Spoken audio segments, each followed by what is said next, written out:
Hi, I'm Terry, and I'm nuts about stamping. I'm back today with another Sundays with Sizzix project. It's this cute birthday card that I made for a little friend of mine. Here's what you need to gather together to make this card, and then I'll show you how to enhance the card using the Big Shot.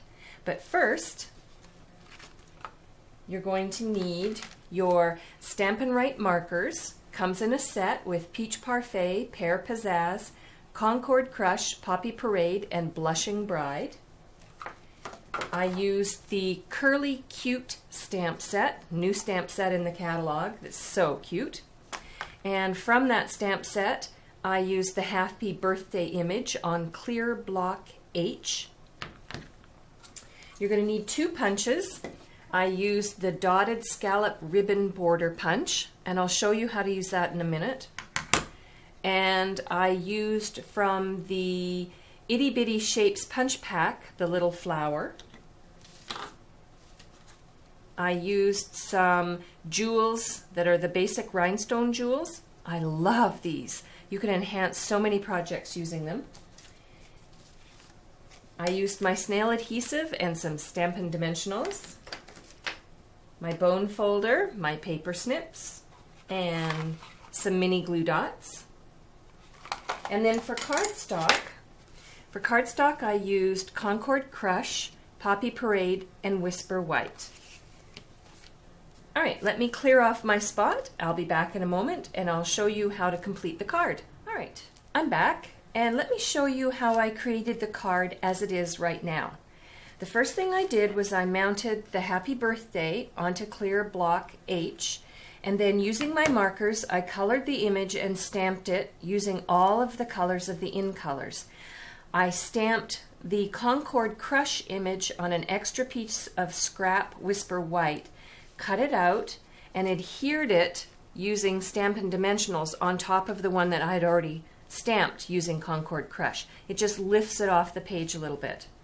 Then what I did was I punched, using the flower punch from the Itty Bitty Shapes punch pack, the flower, and I adhered it to the card front using a mini glue dot.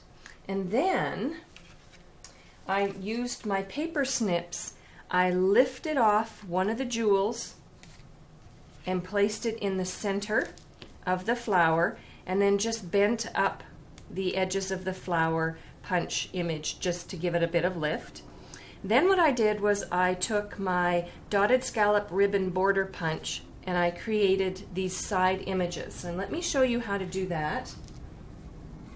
You take a scrap piece of your Poppy Parade and you slide it in and you punch, and then you slide it along, line up the holes in the image that you've already punched with the guide on the side, and keep punching, and what it'll do is it'll punch this ribbon border. So I did that twice. I tucked one under this side and one under this side, adhered it to the Whisper White, and then adhered it to the front of the card.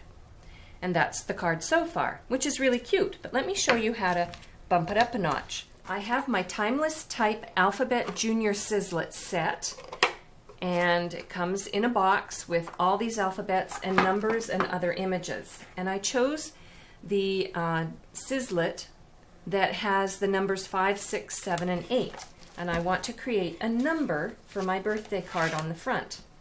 So my sandwich is the platform, bottom standard cutting plate, the Sizzlet, some Poppy Parade cardstock, and then my top cutting plate. And then I will run it through.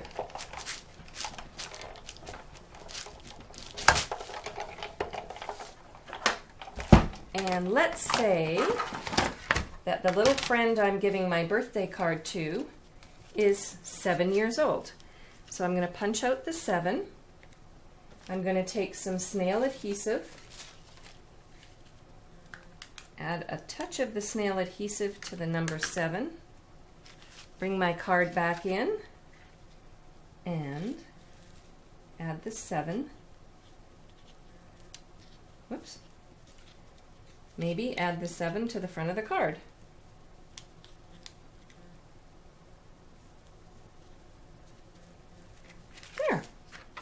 And that completes the card for my little friend.